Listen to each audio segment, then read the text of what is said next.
What's up, guys? Tucker here with S&S Smithing, and today we're going to be talking Dremels. Let's get started. Alright guys, so project we're having coming up, I'm going to be doing a special touch mark. I'm going to start to use, I haven't really used touch marks too much. Usually I make something for someone and they ask to see if I could have a maker's mark on it or something. Usually just take stamps and stamp in my initials or S&S Smithing, you know, that sort of thing. But I think due to the fact that this is S&S Smithing, we have Fang the Gator as a mascot here. So I think we're going to be making a touch mark with, I would like to try to do an alligator head open with an anvil in his mouth and it says S&S underneath it. I don't know if we'll get that done. But at the very least, I'd like to try to get an alligator head made on a touch mark with that sort of thing, just to start off, so I can make it and then learn the process a little bit better on doing my own touch marks. So then we'll go from there. But we're going to be talking about Dremels today. So let's. All right, guys. So this here is the Dremel I've had for years and use all the time. It is model Dremel 4000.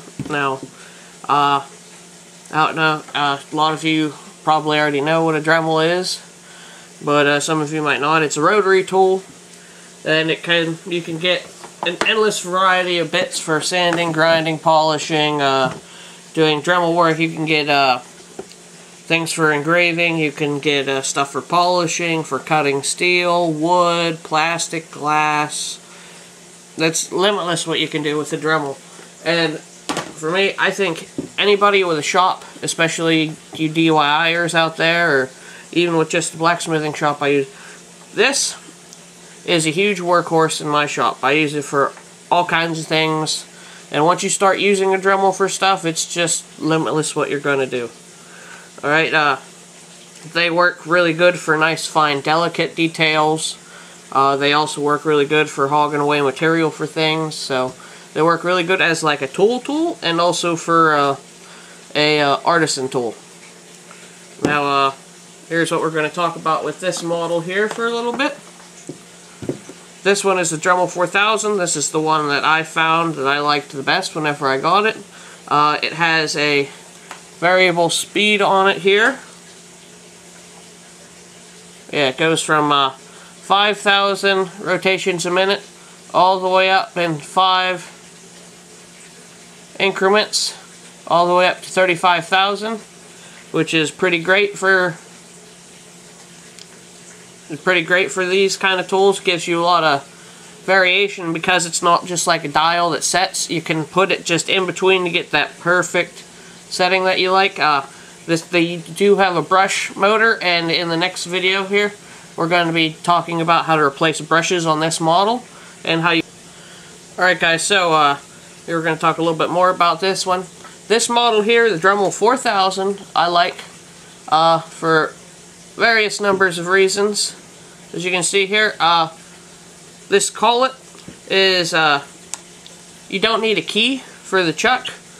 It does come with this little wrench here, this multi-tool that you use to change the bits in and out of, and certain things like the grinding wheels and polishing wheels have small set screws that you can use this end for.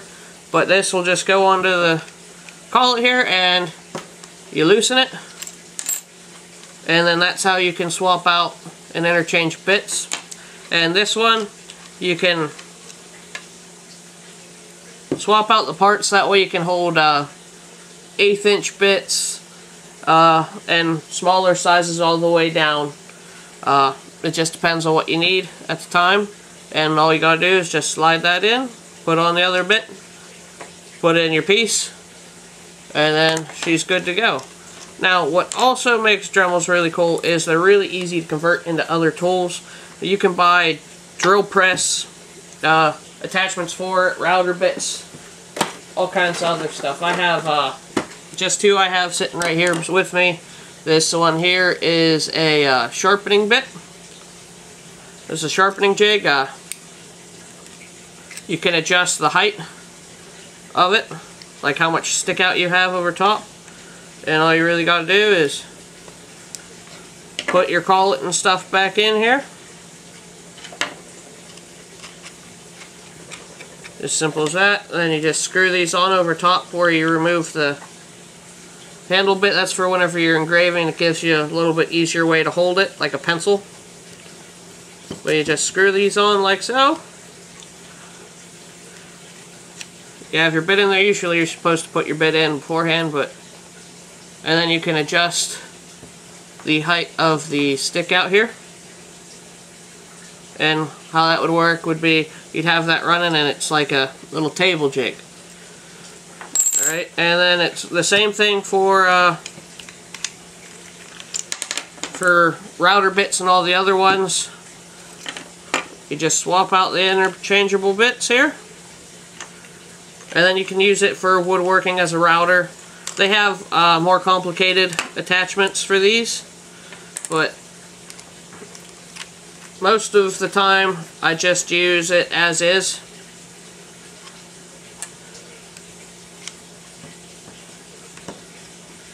And whenever you're tightening in bits, there's the locking button right here. Just push that down, tighten her up, ready to go. So that's pretty much the ins and outs of the machine. Right here and here are the ways to get into the brushes on this. Now they need replaced, which is one of the reasons why we're doing a video on this, other than the fact that we're going to be using this pretty heavily for some projects coming up, and I have used it in the past, so I'll probably put cards to videos where I've used this a lot. Alright, so let's just take this out so you can see where the brushes go.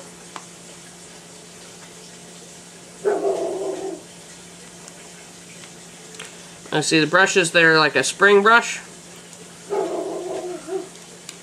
You just pop them out. As you probably see, this brush is really tiny and needs replaced. It actually stopped running, and that's the main reason. That's one of the reasons why I know that it needs new brushes, because I took out the brushes and checked them, and they're getting pretty worn down. So put that back in there. And a quick way to test to see if you need some new brushes, if like your Dremel stops running, so if you take these, since they're spring loaded, you don't tighten them down all the way, because the spring's what makes them push against it.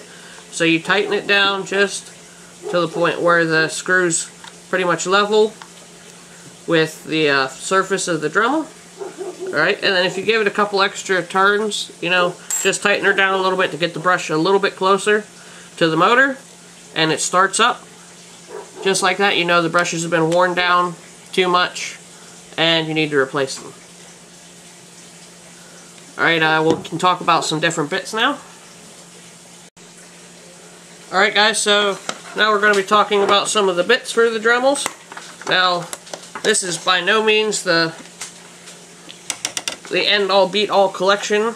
Alright, you can buy kits at Walmart, pretty much anywhere you can get simple tools at for these.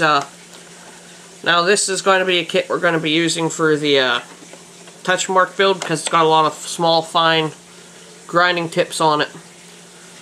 So we got grinding stones you can use. Comes in a variety of shapes for different applications. You can use some wire wheels. Comes in different sizes, cups, materials for different polishing applications. Usually whenever you get a grinding kit, they come with these bits here, so you can put in cutoff wheels in them. If I can get the thing out. There we go. And how these work is there's two little rubber washers in there. Now you want to try not to lose those, because if you lose those, whenever you put in a cutoff wheel, let me see if I can dig one out here. Whenever you put in a cutoff wheel, or even just a grinding stone, depending what kind of setup you got here,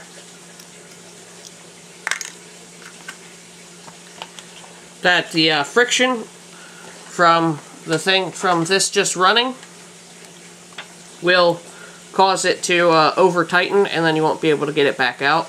I have several of them like that, so try to keep track of the little washers on here. And all you have to do to put these on is unscrew the screw in the top, separate the little washers, slide your cutoff wheel over there with one washer underneath the screw, another one goes on right underneath the grinding wheel there. There we go, so that way we can see a little bit better. Alright, and then all you gotta do after that is take the shank, and there's the hole up top, and you just rethread the screw on.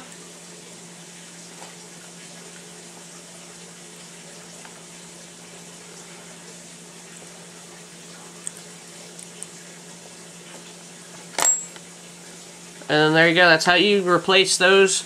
There's different types of cutting bits. There's these cheap little abrasive ones, and then they have like normal cutoff wheels for grinders that have the fiberglass reinforcement. Those ones are a lot better than these ones. A lot of people don't like to use these. I'll use them a lot of times for simple little things, not for heavy metals. There's also polishing wheels and different attachments like that. And a lot of times whenever you get a Dremel kit, it comes with polishing compound. And for those, usually comes with this screw shank. And all you do is you take the buffing wheels it comes with and you just thread it right onto there. Most of the buffing wheels have a little hole in it, so that way you can see where the screw goes in, and you just thread it through. Right there, then you put on the buffing compound and buff it, just like you normally would with anything else. Like I say, there's a wide variety of different grinding stones and bits here. They come to different shapes, and they also come a lot of times with a dressing stone. So if you start grinding with a certain bit and it starts to misshapen, you can refine it with one of the stones. There's drill bits that you can get, small drill bits for these. Very, very small. They come super small. They come, I don't know the smallest size I have right now, but little tiny drill bits you can use for these. You can get diamond burr tools, where the tool's coated in a fine diamond powder. Alright, so now this is a diamond burr, so you can kind of see the shiny little rough texture to it. Now these work really well for glass, metal, wood, whatever you really need to use it for, but they're not super aggressive. They're mostly for once you have something set up and you're not doing super deep engraving, or you're engraving on very fragile parts. So that works. They come in varieties of sizes, just like everything else, and shapes. And then they have carbide cutting bits here, like this ball one.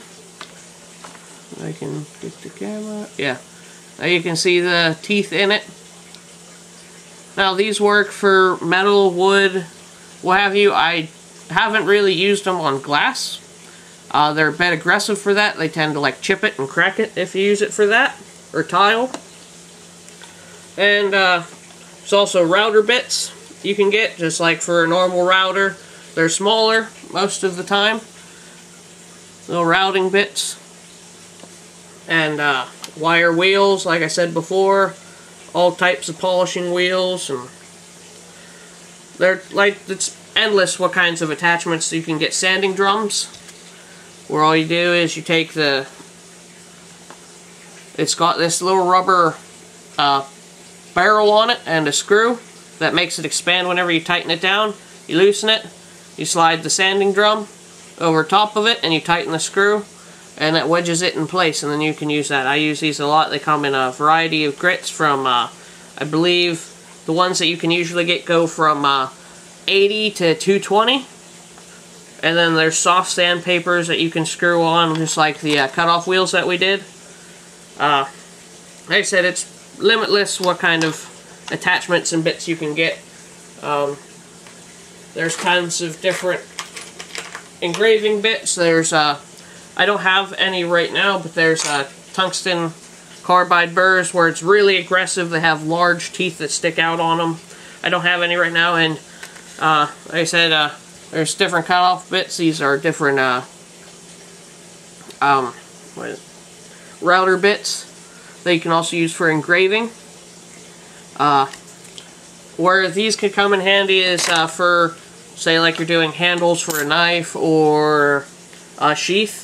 Instead of sitting there and chiseling out the entire thing, and you don't want to deal with a big router where the bit's going to be too big to do what you need in close proximity. It comes with the little router attachments, and there's even smaller, more intricate ones that you can use for this, and you can just set up the bit inside of the Dremel and use it like a normal router, just on a kind of a micro level.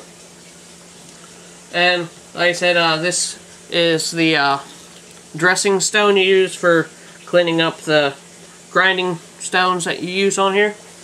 And these things, what I use my Dremel a lot for is honing knives, getting the edge not completely sharpened, but help get the edge design to where I want it to, like the geometry of it. It works really good for that. Like I said, you can do engraving on glass. This is a great tool. I'm sure you can find all types of tutorials and stuff on different things you can do. Yeah, it's pretty much limitless what you can get for the Dremels. Now this is, I would not recommend for anybody doing serious work with a Dremel to be getting any of the battery power Dremels. They just suck the life right out of the battery real quick, and you're constantly charging. It's not worth it. I'd suggest getting a corded one. They work really well, and they also come with a, you can get an attachment for them where this will run, and then there's it's a flex carver attachment to it where it's got a hose, not really a hose, but a cable that connects to the collet here, just like you would any other bit, and it comes with a smaller attachment that you can use, and so that way you're not holding the beefy Dremel. It's smaller. It's kind of the size of a marker, almost. And what you'd do, whenever you'd attach that sort of thing, there's this little hanging hook here that you fold out, and you'd hang it up, upside down, after you'd put in your new piece, after you put in the flex carver attachment, and then you just use the other thing like you would anything else. And then that's just a quick basic rundown on Dremels. Now in this next video coming up, we're going to replace the brushes on this. And then guys, let me know if you have any questions about Dremels or anything like that. Let me know, and any specific like engraving, if you guys would like to see engraving or different types of projects like that where I use just the Dremel alone for this. Let me know. Like I said, this is a great tool. If you don't have a whole lot of money to buy a bunch of different types of tools, you can get a Dremel, and the attachments for it aren't really that expensive. Like I said, you can go to Walmart and get knockoff ones. You can buy kits at Harbor Freight for rotary tools, rotary tool bits. Really cheap. You can get, like, I think there's one kit you can get at Harbor Freight that's got like 125 bits in it for like 15 bucks. But yeah, it's really good. Like I said, they come with different jigs and setups, so that way you don't have to freehand everything. They work great. And if you don't have a lot of tools or a lot of space for a lot of big tools, if you get one Dremel and you get all the different attachments, you can, it won't replace it, but you can do the things you can with the other tools. It might take longer, it might be a little bit more hard, it might be a little more difficult to do it, or a little longer, because it won't be as powerful, but it'll get you by. You can get a lot done with it. And they're really good for getting into little intricate areas and spaces and cleaning up, like inside of guards for knives and handles and all types of stuff. Once you get one and start using it, it's limitless what you'll do with it. Alright guys, see you next time whenever we replace the brushes on this. Alright guys, if you liked the Dremel, and you're more interested in projects you can do with the Dremel and just rotary tools in general. So the shout out this week goes to a artist that does a lot of carving with Dremels and rotary tools. His name is Bobby Dukes. He's got some good content and he does a lot of good work. So I'll put a card up in the video for it. And at the end of the video, like always, I'll put up a thing. He's got a huge channel. He does some giveaways and he does a lot of cool work. And he does a lot of simple projects that you can do at home. And he goes really simple into how he does it. Alright guys, see you around. As always, Tucker Singer, S&S Smithing. Like, share, comment, and subscribe. See you later guys.